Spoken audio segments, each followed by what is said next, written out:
right, so this is your D-Jet harness for the 2-liter 914.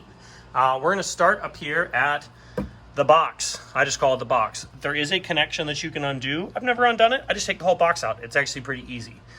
This mounts beneath the battery on the passenger side on the 914s. Moving downstream from there, you come to your first set of connections, and one of these is actually the one I'm having the most trouble with. This is your MPS connection. There are 4 wires. Injector connectors for number 4 and number 3. You can see I've already labeled them. Moving on down the branch, this is where your cylinder head temperature sensor attaches. Now, if you're paying attention, this is not what it normally looks like. Someone rebuilt my engine and put the cylinder heads on the wrong side. So I have an extension in the car to run the cylinder head temp sensor over to the driver's side. So we're moving passenger towards the driver, and right in the middle of the engine where the case meets, you're gonna have these grounds.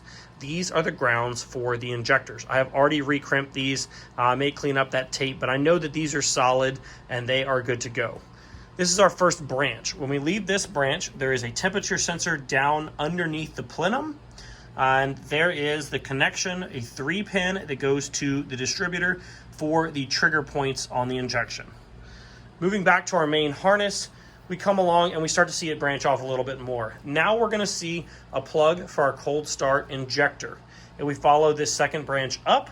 This is gonna come up to the top of the engine to the TPS. If you've never seen the inside of a TPS or you need to rebuild it, check out my video on how to rebuild your TPS.